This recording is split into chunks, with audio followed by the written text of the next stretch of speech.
Assalamualaikum warahmatullahi wabarakatuh. Saya Sugeng Budi Santoso, bagian keamanan Rumah Sakit Al-Huda. Dalam kesempatan ini saya akan menyampaikan pelatihan penanggulangan kebakaran. Perlu diketahui bahwa kebakaran adalah suatu peristiwa yang disebabkan dari api yang tidak dapat dikendalikan atau dikuasai, baik besar maupun kecil, disengaja atau tidak, serta menimbulkan kerugian harta benda, kecacatan, atau bahkan korban jiwa. Penyebab terjadinya kebakaran. Ada 3 unsur yang menyebabkan terjadinya kebakaran, yaitu bertemunya sumber panas, oksigen, dan bahan bakar. Sumber panas itu bisa ditimbulkan dari api, bara api, loncatan bunga api listrik, hubungan pendek arus listrik. Kemudian oksigen dan bahan bakar. Bahan bakar terdiri dari benda padat, cair, ataupun gas. Jika ketiga unsur tersebut bertemu atau bersatu, maka akan timbul api. Klasifikasi kebakaran ada 4. Yang pertama adalah kelas A, kelas B, kelas C, dan kelas D. Kelas A terdiri dari kebakaran yang disebabkan oleh bahan padat kecuali logam. Kelas B, kebakaran yang diakibatkan oleh bahan cair atau gas yang mudah terbakar. Dan kelas C, kebakaran yang diakibatkan oleh instalasi listrik bertegangan. Kelas D, kebakaran yang disebabkan oleh logam alkali. Untuk kelas A, itu terdiri dari kayu, kertas, kain, dan plastik. Kelas B, bensin, minyak, oli, ataupun alkohol. Kelas C, konsleting, peralatan elektronik, arus pendek pada instalasi listrik. Yang kelas D, magnesium, titanium, dan potasium.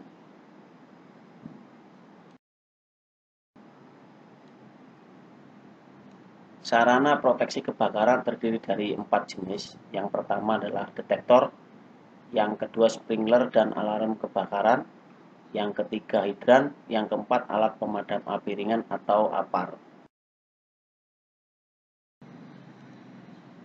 Detektor dan alarm kebakaran. Detektor kebakaran adalah alat yang berfungsi mendeteksi secara dini kebakaran.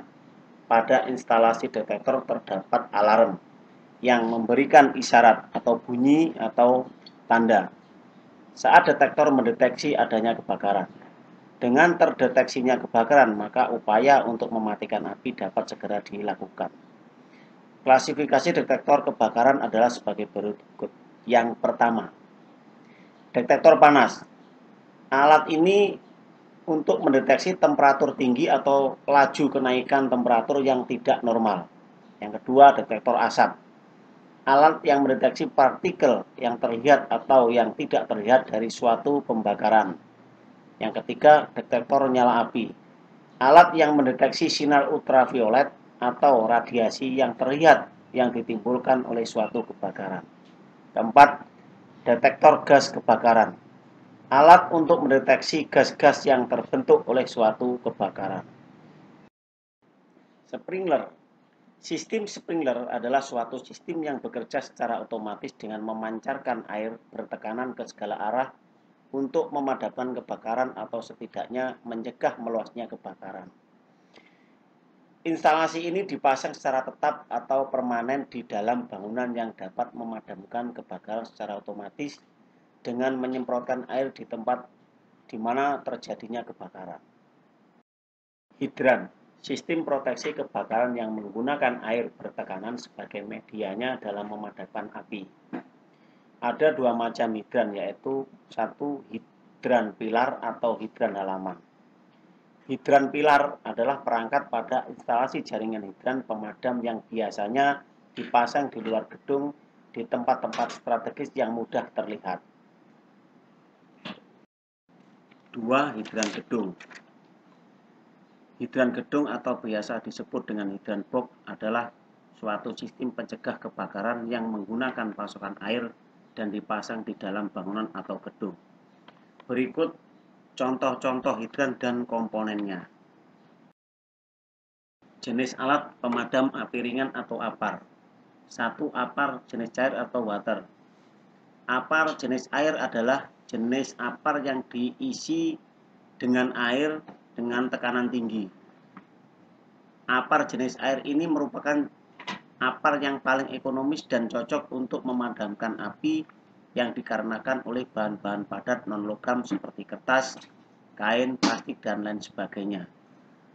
Diklasifikasikan dalam bentuk kebakaran kelas A atau jenis kebakaran kelas A. Tetapi akan sangat berbahaya jika digunakan pada kebakaran yang dikarenakan instalasi listrik yang bertegangan atau kebakaran jenis kelas C, serta kebakaran minyak kelas B. 2. Apar jenis serbuk kimia atau powder. Apar jenis serbuk kimia atau powder terdiri dari serbuk kering kimia. Serbuk kering kimia yang dikeluarkan akan menyelimuti bahan yang terbakar sehingga memisahkan oksigen yang merupakan unsur penting terjadinya kebakaran. Apar jenis ini merupakan alat pemadam api yang sangat berguna atau serbaguna karena efektif untuk memadamkan kebakaran kelas A, B, C, dan D. 3. Apar jenis busa atau foam. Apar jenis busa ini adalah jenis apar yang terdiri dari bahan kimia yang dapat membentuk busa. Busa yang disemburkan keluar akan menutupi bahan yang terbakar sehingga oksigen tidak dapat masuk untuk proses kebakaran. Apar jenis ini sangat efektif untuk memadamkan api yang ditimbulkan oleh kebakaran kelas A dan B. 4. Apar jenis karbon dioksida atau CO2. Apar jenis karbon dioksida adalah jenis apar yang menggunakan bahan karbon dioksida sebagai bahan pemadamnya. Apar karbon dioksida sangat cocok untuk kebakaran kelas B, seperti bahan cair yang mudah terbakar, dan kelas C, instalasi listrik yang bertegangan. 5. Apar jenis bahan liquid gas AF11 atau CF21.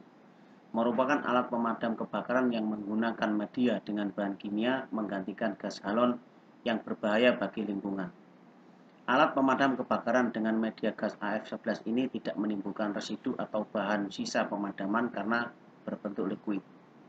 Alat pemadam api ini sangat efektif untuk memadamkan api kelas kebakaran A, B, C, dan D, dan sangat bermanfaat apabila digunakan untuk industri yang menjaga kebersihan. Pemasangan dan penempatan apar. Ada beberapa prosedur yang harus dipatuhi ketika akan memasang alat pemadam api ringan atau apar. Yang pertama, harus menggantung pada dinding atau di dalam box sesuai standar. Kedua, ketinggian penempatan kurang lebih 15-120 cm dari lantai. Yang ketiga, pada posisi yang mudah dilihat, dijangkau atau diambil dan dilengkapi dengan tanda pemasangan. Yang keempat, sesuai dengan jenis dan kelas kebakaran benda yang dilindungi. Komponen pada apar. Beberapa komponen yang terdiri dari tuas, pin pengaman, kartu inspeksi, selang, nozzle, indikator tekanan, nomor apar, dan tabung. Perlu diperhatikan ketika akan melakukan atau menggunakan apar, perlu dilihat posisi tekanan. Jika jarum ada di posisi hijau, maka apar siap digunakan, dan jangan lupa untuk melihat masa kedaluarsa tabung atau apar tersebut. Petunjuk penggunaan apar. TATS. Tarik kunci pengaman, arahkan selang ke dasar api, tekan gagang, sapukan dari sisi ke sisi. Penggunaan apar cepat, aman, dan tepat. Pastikan jarak dengan sumber api kurang lebih 2-3 meter. Ikuti arah angin dan arahkan selang atau nozzle ke dasar api atau ke titik api. Terima kasih atas perhatiannya, semoga bermanfaat. Pantang pulang sebelum padam. Assalamualaikum warahmatullahi wabarakatuh.